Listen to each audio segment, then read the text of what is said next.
अब आगे AVR villa. Arhan, Rihan और विहान तीनों एक साथ अपना ब्रेकफास्ट कर रहे थे।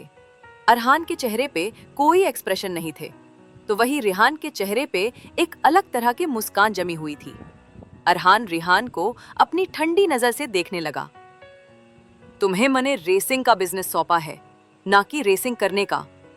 रिहान ने एक बार विहान की तरफ देखा और गला साफ करते हुए बोला, जी भाई, लेकिन दोस्तों के बीच शर्त लगी थी और आप जानते ही हैं कि हम शेखावत कभी कोई चैलेंज से पीछे नहीं हटते, तो बस रेसिंग कर ली। अरहान ने एक चाय की टूस्की लेते हुए कहा। उसके बाद वहां पर थे। रिहान कोई जवाब नहीं देता, तो वहीं विहान अरहान को हैरानी से देखता रहा, क्योंकि अरहान को आज पहली बार पता नहीं था कि उसका छोटा भाई रेसिंग के बाद कहां चला गया था। अरहान उसकी तरफ गुस्से से देखने लगा। रिहान ने कहा, भाई ऐसे मत देखिए, लेकिन ये कुछ ऐसी बात है कि मैं आपको नहीं बता सकता। मैंने कोई ऐसा काम नहीं किया जिससे आपको कोई स्ट्रगल करनी पड़े, सो डोंट वरी भाई। अरहान को अपने दोनों भाई पे बहुत ही भरोसा था, इसलिए वो एक बार बोल दे तो आंखें बंद कर भरोसा कर लेता है।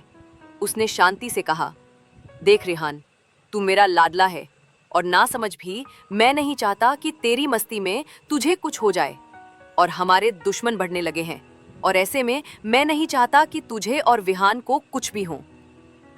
अरहान की बात सुन विहान ने कहा, भाई हमें कुछ नहीं होगा, आप जानते हैं, और हम आपकी कमजोरी कभी बनना नहीं चाहते।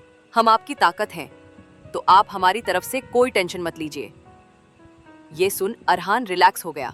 वो विहान को कुछ बताने जा ही रहा था कि बाहर से जोर से माइक पर आवाज गूंज उठी। मिस्टर रिहान शेखावत, आपको चारों तरफ से घेर लिया गया है, तो भागने की कोशिश भी मत करना।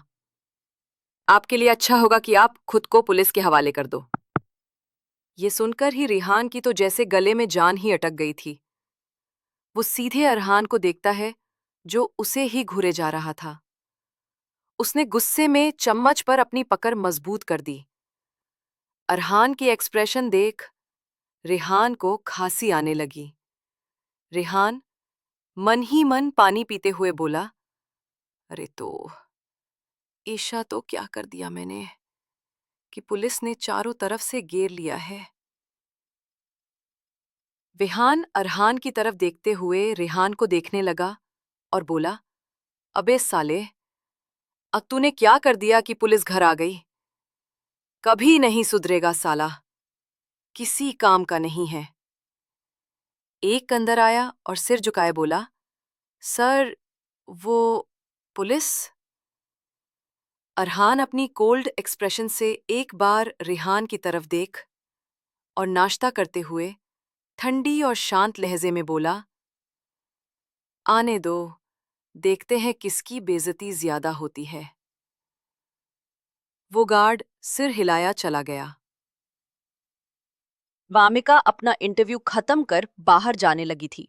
उसने एक कॉन्फ्रेंस कॉल किया। सानिया बिजी थी तो वो उठाने से रही।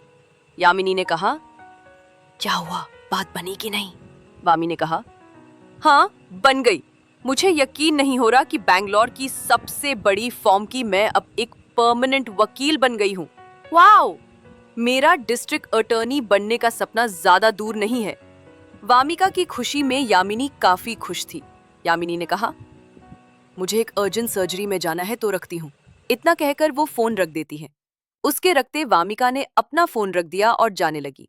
वो पार्किंग एरिया से गुजर ही रही थी कि एक आदमी ने उसे क्लोरोफॉर्म सुंघाए बेहोश कर दिया और एक बड़ी से ब्लैक कार में लेटा दिया। तो वहीं दूसरी तरफ एक पुलिस ऑफिसर जो दिखने में काफी हैंडसम था, उसकी चील से भी गहरी आंखें, मैस्कुलर बॉडी, उसकी उम्र 27 साल थी। पुलिस की वर्दी उसे और भी ज्यादा हॉट बना रही थी। उसने ब्लैक गॉगल्स पहन रखे थे, सलीके से बाल सेट किए हुए थे। उसका नाम था रुद्र सिंह मल्होत्रा। अपने नाम की तरह ही इनका गुस्सा है। पूरे पुलिस डिपार्टमेंट में सिर्फ यही एक है जो हाथ धो के अरहान के पीछे पड़ा है। जब से पुलिस में ज्वाइन हुआ है तब से बस एक ही ख्वाब है कि किसी दिन अरहान को सलाखों के पीछे डालना, जो अभी तक पूरा नहीं हुआ। रुद्र सिंह अपने 2 हवलदार के साथ घर में एंटर होता है।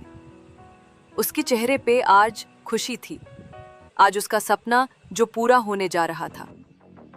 तीनों भाई बड़े स्टाइल और एटीट्यूड से एक साथ आते हैं। विहान और रिहान दोनों अरहान के दाएं बाएं ओर थे। दोनों खड़े रहे और अरहान आगे बढ़कर रुद्र के ठीक सामने खड़े रह गया। रुद्र से देख तिरछी स्माइल देता है और अपने गॉगल्स निकालने लगा। रुद्र अपनी गर्दन पीछे कर हवलदार को इशारा करता है, जिससे वो हवलदार एक पेपर उनको देता है।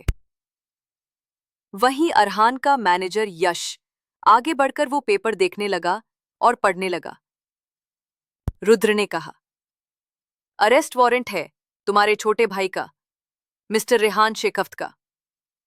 एक बार यश की तरफ देखता है। यश पेपर देख हाँ में सिर हिलाता है। अरहान के चेहरे पे अभी भी कोल्ड एक्सप्रेशन थे। उसने अपनी ठंडी आवाज में पूछा, क्या मैं जान सकता हूं किस जुर्म में तुम मेरे भाई को अरेस्ट करने आए हो? या श्योर, व्हाई नॉट। इंडिया के टॉप बिजनेसमैन मिस्टर त्रिपाठी और उनके परिवार को बेरहमी से जला के मारने की जुर्म मैं तुम्हारे छोटे भाई रिहान को अरेस्ट करने आया हूं। सभी रिहान की तरफ हैरानी और शॉक्ड से देखने लगे। सभी में रिएक्शन, क्या सच में रिहान में त्रिपाठीज को मारा होगा? आगे जानने के लिए बने रहे नीराज ट्विस्ट रूम के साथ। To be continue. Comments, like, share जरूर करना दोस्तों। अगर पसंद आए तो रिव्यू भी देना। मिलते हैं अगले चैप्टर में, तब तक के लिए सिया। अपना ख्याल रखना।